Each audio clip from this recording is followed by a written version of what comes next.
So, welcome to the last lecture of this week. So, all this week we have been looking at the wave equation solutions, and then we put in boundary conditions, again obtain solutions and so on. So, in terms of phenomena that we saw progressive waves which did not have any boundary conditions, and then we saw standing waves which were associated with boundary conditions. For a one dimensional wave equation, there were two boundaries and the boundary conditions were such that it did produce for us standing waves. So, as I said, standing waves visually would look like as though the wave is not moving, which is why the name standing waves. Okay. So, let us quickly recap some of these results and then we will do some problems. So, the basic sort of machinery for all this is the wave equation, and you could imagine that it is like a physically the problem is that of a string and you are setting it to oscillations, maybe just by plucking it somewhere, and it is going to oscillate, and you are assuming that there is tension, uniform tension in the string and so on, and it is the tension in the string which provides the restoring force. So, the general solution for the wave equation would look like something like this. So, it would be like y, which is the displacement. So, now the displacement is both a function of position along the string as well as time. So, I indicate it by x and t. So, that is some function of position multiplied to e power I omega t. So, this f of x contains all the information about the amplitude, and amplitude itself is dependent on the position. So, all that is embedded inside this f of x.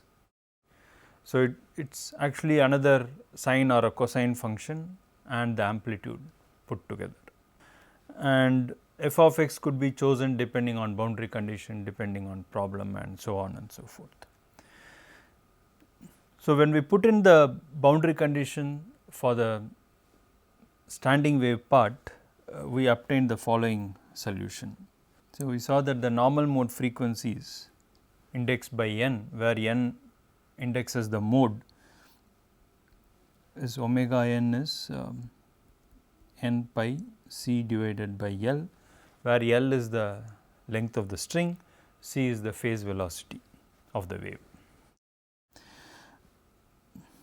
So, I can rewrite this differently. So, this n pi by L and c let me replace by t by root of t by rho. T is the uniform tension in the string and rho is the linear density of the string. Now, let me rewrite omega n in terms of frequency itself. Omega n is the angular frequency. So, that will be 2 pi nu n is of course n pi by L into root of t by rho. So, finally, I could write and equally important relation would be the expression for the wavelength. So, here L is of course the length of the string, does not change, and this amounts to saying that when you have standing waves, the entire length of the string has to be some integer times half wavelengths. So, only those modes will be supported for which the integer times half wavelength is exactly equal to the length of the string. So, all other modes will not be supported, which is why any arbitrary solution of the wave equation is not a solution for the standing waves. So, there are these constraints which come because you have boundary conditions. The boundary condition need to be respected, and the fact that you have conditions like this on admissible values for wavelengths, admissible values for frequencies basically imply that these conditions are being respected. And indeed, if you put in all this, as we saw in the previous lecture, when you draw out the patterns of oscillation of the fundamental mode. So, fundamental mode is the one for which n is equal to 1, the one that is shown here, this case. So, in this case the total length going from x equal to 0 to x equal to L supports 1/2 the wavelength. On the other hand, when you go to n equal to 2, it supports 2/2 wavelengths, and as you can see based on the drawing that is shown here, for n equal to 3 you have 3/2 wavelengths supported. So, this pattern actually continues, and n equal to 1 corresponds to lowest in energy as well. So, we will see in some of the later lectures how to compute the energy of each of these modes. And in fact, as I pointed out in my earlier lecture, there is this very nice progression of the nodes or nodal points. So, at the nodal points the amplitude, the displacement is 0. So, like you see here, for instance, in the case of the fundamental mode n equal to 1, there is no node at all. In the case of n equal to 2, there is only one mode which is right at the center here, and in the case of n equal to 3, there are 2 such nodal points. And of course, as you can see the progression, the next one will have 3 such nodal points, and then there will be 4 such nodal points and so on. So, if I have a string, let it oscillate, and I press the string at some point like this, I am actually creating a nodal point there. So, a standing wave system will adjust itself such that that point becomes a node. And another point to mention is that these are like the natural frequencies of the system. It is equivalent to the kind of natural frequencies that we defined much earlier on in our course for just harmonic oscillations. So, if you do not provide for any damping mechanism, it is going to oscillate with some natural frequency, and the normal mode frequencies that we have obtained are precisely the natural frequencies of the system. If you allow external forcing to come into play, then and if the frequency of the external forcing matches the one of these normal mode frequencies, you should expect to see resonance, and you will see that in this case as well. So, with this background, let us do 2 or 3 problems. A uniform string of length 2.5 meter and mass is 0.01 kilogram is placed under a tension of 10 newtons. What is the fundamental mode frequency? And there is also a second part to the same problem. If the string is plucked transversely and touched at a point 0.5 meters from one end, what frequencies will survive?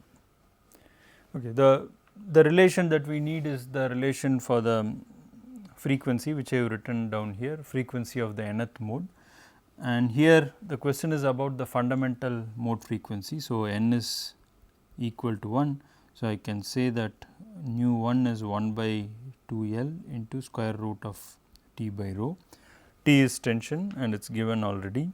Rho is not given, but can be calculated from the data given here. So, rho is mass divided by length, it is linear density, and mass is 0.01 kilogram divided by 2.5 meter. So, now I can go ahead and calculate everything that I need. 1 divided by 2 into length is 2.5 multiplied by tension is 10 Newton divided by rho, which is 0.01 divided by 2.5, it will multiply here. So, of course, once you take the square root out, that will be 5 into 10, 5 and 5 will cancel. So, the fundamental mode frequency is 10 hertz. So, nu 1 is 10 hertz. So, this is the required answer. Now, let us address the second part of this problem. So, in this case you have a string and let us say this is 0 and this is length L, which is given as 2.5 meters. Now, so the string is plucked to set it to oscillate and it is pressed at some point which is 0.5 meters from one end. So, now if you do this, the question is what frequency of oscillation would survive? The only frequencies that would be allowed are the ones for which that point is a node. So, here we assume that there is no node between the left end of this string and this 0.5 meter. So, which means that this is the first node, the point where we press. So, I need to find out what frequencies will survive. So, let us first find which mode will survive. For that I need to use this relation which I just pointed out, that length is equal to n times lambda n by 2. So, lambda n by 2 for us is 0.5 meters. Therefore, and length of course I know. So, this is 2.5, this is n and lambda by 2 is 0.5. So, this is 0.5 meters, 2.5 meters. So, n is 2.5 divided by 0.5, that is equal to 5. So, the fifth mode will survive. So, now that I know that fifth mode will survive, all I need to do is to plug in the value of n in this relation and just get the frequency, which is what we will do now. So, the relevant frequency is nu 5. So, this I can write it as 5 into 1 by 2 L into root of T by rho, and this quantity here within the square bracket is the normal mode frequency or the fundamental mode frequency, which is given here. We just calculated it, it is just 10 hertz. So, I just need to put in that number. So, 5 into 10 hertz. So, that will be 50 hertz.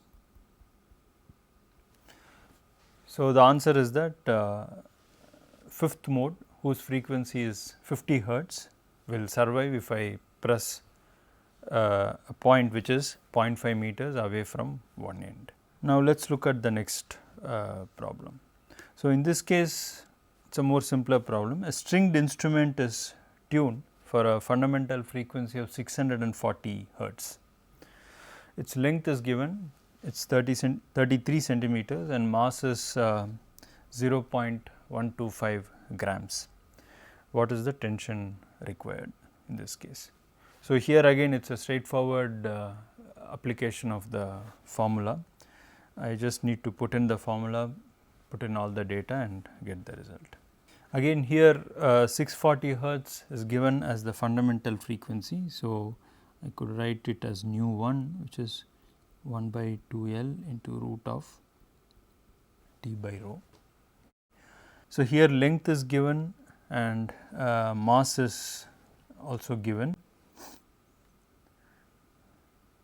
and rho is mass divided by length, T is what I need to calculate. So, if I square both sides of this equation, I will get and rearrange it, I should be able to get the following. So, nu 1 square is equal to 1 by 4 L square into T by rho. I need T. So, T is equal to 4 L square rho into nu 1 square. So, now it is just a question of substituting numbers. 4 multiplied by length is given as 33 centimeters. So, that is 33 into 10 power minus 2 meters and whole square multiplied to rho, which is mass by length, that is 0.125 into 10 power minus 3 kilogram divided by length, which is 33 into 10 power minus 2 meters multiplied by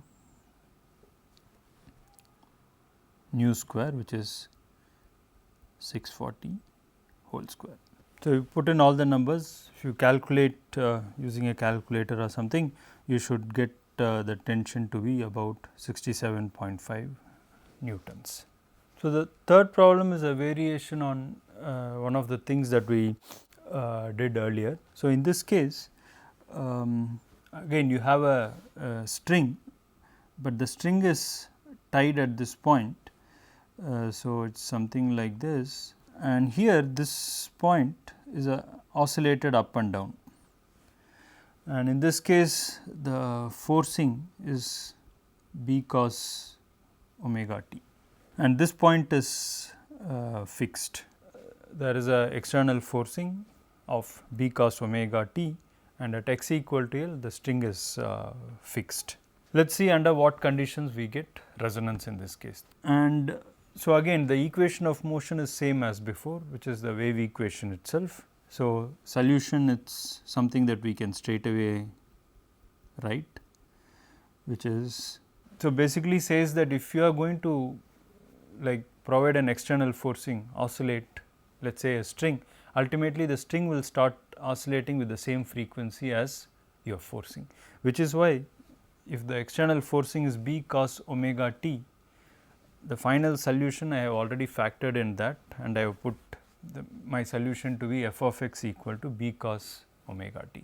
So, it is not going to be a different frequency. So, that is the first thing, and then now the question of boundary condition. So, this solution still has to respect the boundary condition. So, the first of the boundary condition is that y evaluated at 0 and t should be b cos omega t. Okay, this is obvious simply because at x equal to 0 we are providing a external forcing which is b cos omega t. So, clearly the string at that point has to undergo exactly the same dynamics. Now, at the other end it is fixed. So, the second boundary condition for me is y evaluated at L at any time t should be equal to 0. Let me choose f of x to be some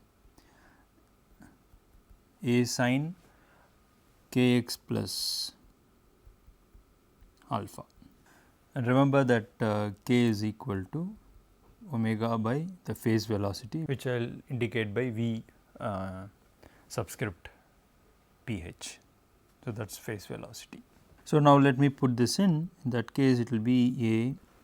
So, that is my f of x, x equal to L, y is 0. So, I will have, when will this sine function be equal to 0?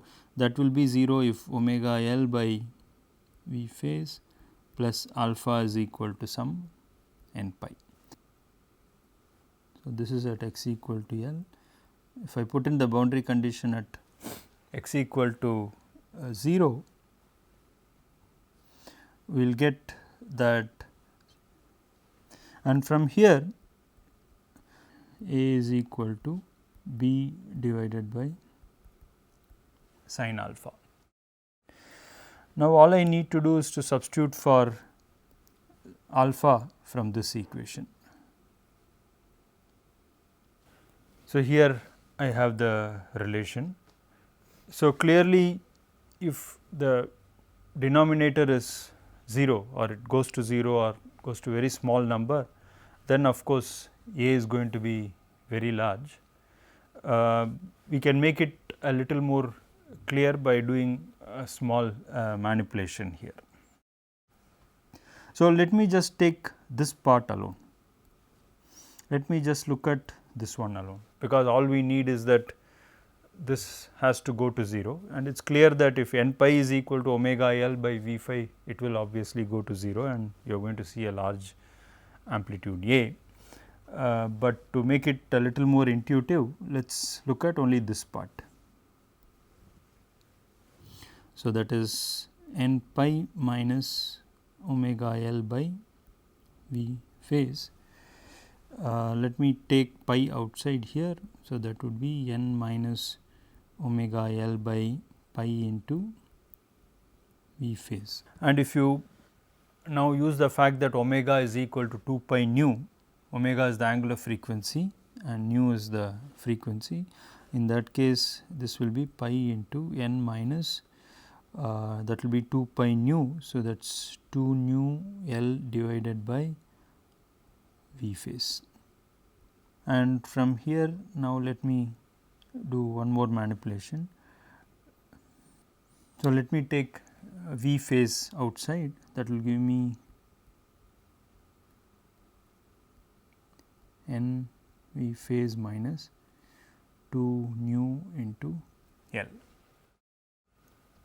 We are nearly done. Now, let us take 2 L outside. So, that will be 2 L pi divided by V phase, which will give me. So, this is what I have.